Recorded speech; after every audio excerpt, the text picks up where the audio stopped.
تو जनाब इस हफ्ते को नाम दिया गया था मेगा सेंट्रल बैंक वीक का।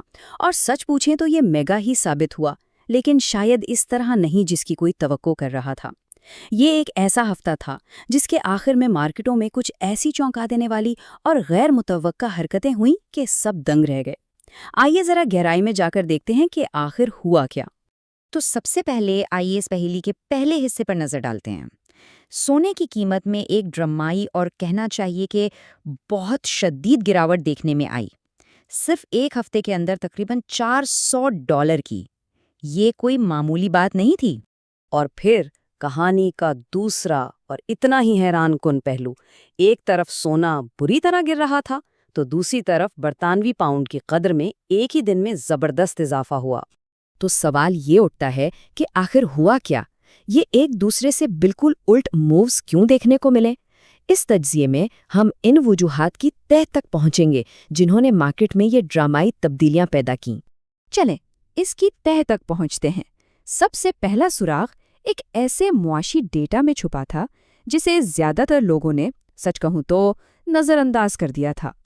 लेकिन इसी एक डेटा पॉइंट ने सब कुछ बदल कर रख दिया। तो ये डेटा था PPI यानी प्रोड्यूसर प्राइस इंडेक्स। अब ये क्या चीज़ है? देखें, ये फैक्ट्री की सतह पर महंगाई को मापता है। सीधी सी बात है, अगर प्रोड्यूसर्स के लिए चीज़ें बनाना महंगा हो रहा है तो वो ये खर्चा आगे किसको पास करेंगे? जाहिर है, हम जैसे सारिफीन को। इसलिए ये आने वाली महंगाई का एक बहुत अहम इशारा समझा जाता है। ठीक है, तो अब ज़रा इन नंबर्स को देखें। उम्मीद थी कि ये सिर्फ 0.3% बढ़ेगा, लेकिन असल में जो नंबर आया वो था 0.7%, यानी पेशगोई से दुगने से भी ज्यादा। बस इसी एक नंबर ने पूरे हफ्ते की कहानी का रुख मोड़ दिया। और बस यहां से एक जंजीरी रद्द-ए-अमल शुरू हो गया। PPI का डेटा ज्यादा आने का मतलब था कि मुस्तकबिल में महंगाई बढ़ेगी, जिसका सीधा मतलब ये हुआ कि फेडरल रिजर्व के लिए अब शरह सूद में कमी करना बहुत मुश्किल हो जाएगा। इस उम्मीद पर बॉन्ड यील्ड्स बढ़ गईं, और जब बॉन्ड्स पर ज्यादा मुनाफा मिल रहा हो तो सोना, जो कोई सूद नहीं देता, वो कम पुरकशिश हो जाता है। यही वो पहली चोट थी जो सोने को लगी।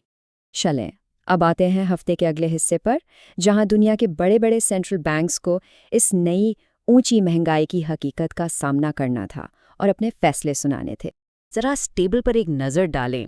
वैसे तो तमाम बड़े सेंट्रल बैंक्स ने शराय सूद में कोई तब्दीली नहीं की, लेकिन उनका जो लहजा था, उनका जो टोन था, वो बहुत मुख्तलिफ था।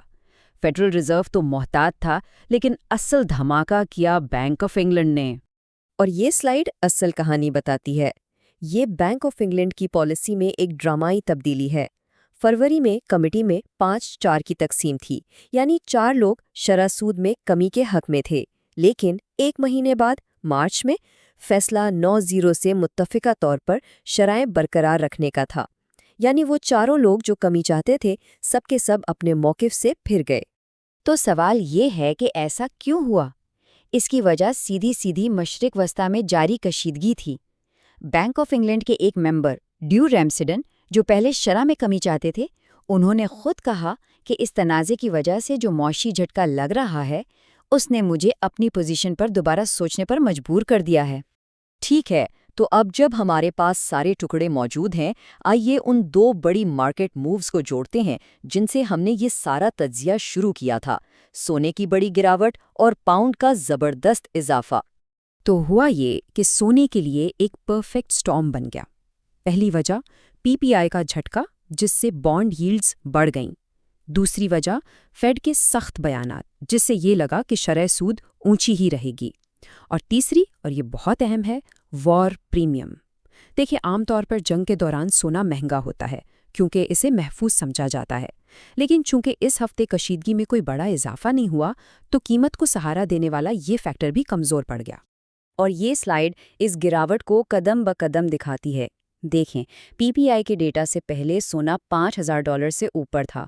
डेटा आते ही ये तकरीबन 4,900 पर आ गया, और फिर फेडरल रिजर्व के फैसले के बाद ये और भी नीचे चला गया। دوسری طرف برطانوی پاؤنڈ کے لیے ٹیکنیکل صورتحال بالکل الٹ گئی۔ بینک آف انگلینڈ کے اس حیران کن فیصلے نے 1.3340 کی سطح کو، جو پہلے ایک رکاوٹ یا آپ کہہ لیں کہ ایک چھت بنی ہوئی تھی، اسے ایک مضبوط سہارے یعنی ایک فرش میں بدل دیا۔ یہ مارکیٹ کی سوچ میں ایک بہت بڑی تبدیلی تھی۔ تو آخر میں اس پورے افراتفری بھرے ہفتے سے ہم کیا سبق سیکھ سکتے ہیں؟ آئیے کچھ اہم نکات پر بات کرتے ہیں۔ اس ہفتے نے ہمیں 5 اہم باتیں سکھائیں۔ پہلا سبق، کبھی کبھی پی پی آئی جیسا ایک ڈیٹا پوائنٹ سینٹرل بینک کے بڑے فیصلے سے بھی زیادہ اہم ہو سکتا ہے۔ دوسرا، جیو پولیٹیکل جھٹکے جیسا کہ ہم نے بینک آف انگلینڈ کے کیس میں دیکھا، ایک منقسم سینٹرل بینک کو بھی ایک پیج پر لا سکتے ہیں۔ تیسرا، سونے کا محفوظ پناہ گاہ کا سٹیٹس بھی ہمیشہ کام نہیں آتا، خاص طور پہ جب بانڈ ییلڈز بڑھ رہی ہوں۔ چوتھا، ضروری نہیں کہ فیڈ کی سختی کا مطلب ہمیشہ مضبوط ڈالر ہو۔ اور آخری، مارکیٹ کے تکنیکی عوامل جیسے کارڈ وچنگ، یعنی جب بڑے آپشنز ایکسپائر ہوتے ہیں، وہ ہفتے کی مووز کو اور بھی بڑا بنا سکتے ہیں۔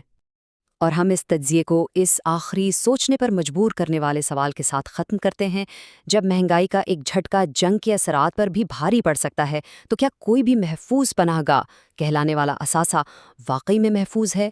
یہ ایک ایسا سوال ہے جس پر آنے والے وقتوں میں ضرور غور کیا جائے گا۔